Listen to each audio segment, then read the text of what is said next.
नमस्कार दोस्तों हरियाणा में भारतीय जनता पार्टी जीत गई, तीसरी बार सरकार बना ली, नायब सैनी दूसरी बार मुख्यमंत्री बन गए। लेकिन इसके बावजूद बीजेपी के अंदर वो जोश नजर नहीं आता। और अब महाराष्ट्र में चुनाव होना है, महाराष्ट्र में चुनाव की तारीखों का ऐलान हो गया है। अजीत पवार लगातार बीजेपी को आंख दिखा रहे हैं, अजीत पवार लगातार नाराज हैं। बीजेपी भी इस नाराजगी को समझ रही है, लेकिन अजीत पवार अपने तेवर से पीछे हटने को तैयार नहीं है। वो कह रहे हैं कि भाई 90 सीटें चाहिए, मतलब चाहिए, 85 से नीचे तो बात ही नहीं होगी। लेकिन बीजेपी उनको क्या दे रही है? बीजेपी उनको दे रही है 50 सीटें। अजीत पवार मानने को तैयार नहीं है। शिंदे का मैटर तो अलग ही है, शिंदे और ज्यादा नाराज है। लेकिन आज बात अजीत पवार की करेंगे दोस्तों एक खबर है, वो खबर बेहद रोचक खबर है।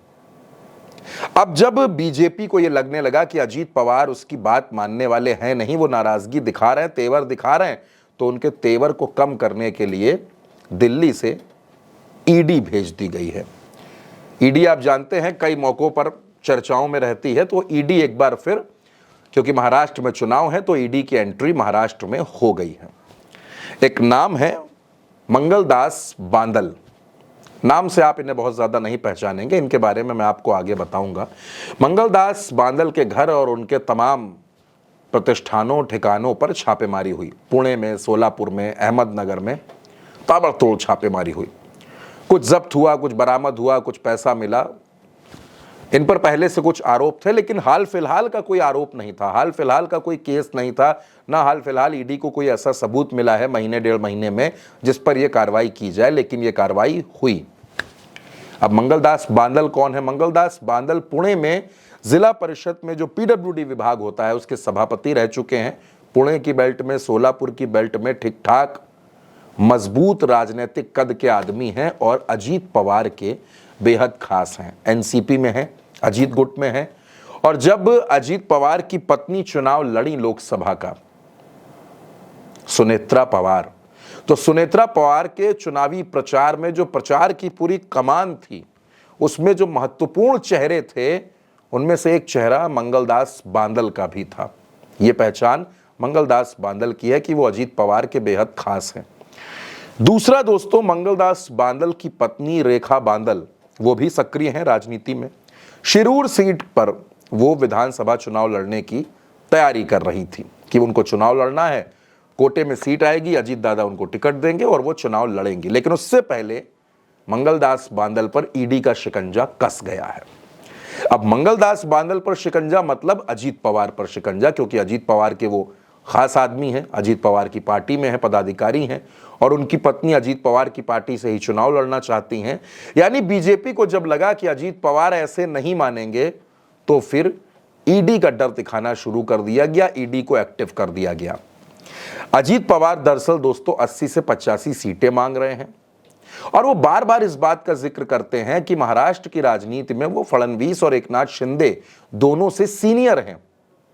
अब उनका बार बार खुद को सीनियर कहना, बार बार ये कहना कि मैं मुख्यमंत्री नहीं बन पाया, मैं डिप्टी सीएम तक ही रह गया और महाराष्ट्र में मुझे कम नहीं, मुझे ज्यादा सीटें चाहिए, मेरे पास शिंदे से ज्यादा विधायक हैं, ये तमाम बयान और सीधे सीधे अमित शाह के सामने अपनी नाराजगी जाहिर कर देना, ये अजीत पवार के लिए थोड़ा मुश्किलों वाला बनता जा रहा है, क्योंकि उनके लोगों पर ईडी के जरिए शिकंजा कसा जा रहा है। जाहिर सी बात है दोस्तों कि ये शिकंजा इसलिए है ताकि अजीत पवार जो कुछ ज्यादा डिमांडिंग हो रहे हैं, जो कुछ ज्यादा चीजें मांग रहे हैं, उनको कैसे रोका जाए, कैसे थामा जाए, कैसे समझाया जाए।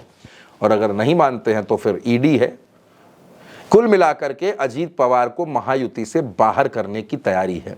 मैंने एक दिन पहले भी आपसे कहा था कि बीजेपी चाहती है कि अजीत पवार उसका साथ छोड़ दें, अलग हो जाएं, लेकिन बीजेपी खुद अजीत पवार को अलग नहीं करना चाहती, क्योंकि उसका नुकसान पश्चिमी महाराष्ट्र, मराठवाड़ा, इस पूरी बेल्ट में हो सकता है। इसलिए बीजेपी बड़े तरीके से अजीत पवार के आसपास ऐसा माहौल बना देना चाहती है कि अजीत पवार खुद ब खुद महायुति को छोड़कर चले जाएं। और जब अजीत पवार महायुति को छोड़कर चले जाएंगे तो बीजेपी के लिए बड़ा आसान हो जाएगा और ज्यादा सीटों पर चुनाव लड़ना। आज की तारीख में बीजेपी 160 से 170 सीटों पर अपने प्रत्याशी उतारने की तैयारी कर रही है। अगर आप आंकड़े में जाएंगे तो फिर अजीत पवार के लिए कुछ बचता नहीं है, लेकिन फिर भी अजीत पवार को 45 से 50 सीटें देने पर रजामंदी बनी है। अगर अजीत पवार 45 से 50 सीटों पर मानते हैं तब तो ठीक है, वो महायुति के साथ रहेंगे। लेकिन अगर इससे ज्यादा सीटें मांगेंगे या अगर ज्यादा तेवर दिखाने की कोशिश करेंगे तो अजीत पवार फिर महायुति में रह नहीं पाएंगे, उनके लिए रहना मुश्किल हो जाएगा और उनको महायुति से अलग होना ही पड़ेगा। और इसीलिए अब देखिए, महाराष्ट्र में चुनाव 1 महीने बाद है, 1 महीने बाद वहां वोट पड़ने हैं और उससे पहले अभी सीट शेयरिंग फाइनल नहीं है। प्रत्याशियों के नामों पर मंथन चल रहा है। जब पूछा जा रहा है कि मुख्यमंत्री कौन बनेगा तो उसका भी गोलमोल जवाब मिल रहा है। बीजेपी के प्रदेश अध्यक्ष कह रहे हैं कि आप शिंदे और अजीत पवार बलिदान के लिए तैयार रहें, क्योंकि इन लोगों को सत्ता में लाने के लिए हमने बलिदान दिए हैं, तो अब चुनाव का मौका है तो ये बलिदान दें। अमित शाह कहते हैं कि हमने दिल पर पत्थर रखकर एकनाथ शिंदे को मुख्यमंत्री बनाया तो बलिदान तो देना ही पड़ेगा। यानी बलिदान छोटे दलों से मांगा जा रहा है, अजीत पवार से, एकनाथ शिंदे से, और बीजेपी ज्यादा से ज्यादा सीटों पर चुनाव लड़ना चाहती है। अब दोस्तों, अजीत पवार इस गठबंधन का हिस्सा रहेंगे या नहीं रहेंगे?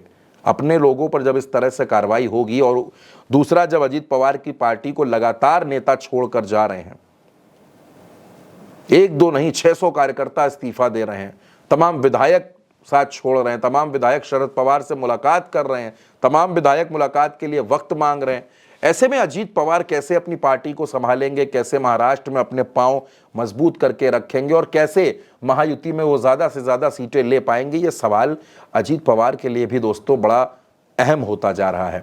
फिलहाल महाराष्ट्र की राजनीति दोस्तों पल पल बदल रही है, पल पल सियासी घटनाक्रम बदलता जा रहा है, सियासी उठापटक बहुत तेज है, कौन किस पाले में जाकर खड़ा होगा ये भी हर रोज बदल रहा है। फिलहाल इस वीडियो में इतना ही दोस्तों। इस खबर पर आपकी जो भी राय हो, अपनी राय हमें कमेंट बॉक्स में जरूर बताइएगा।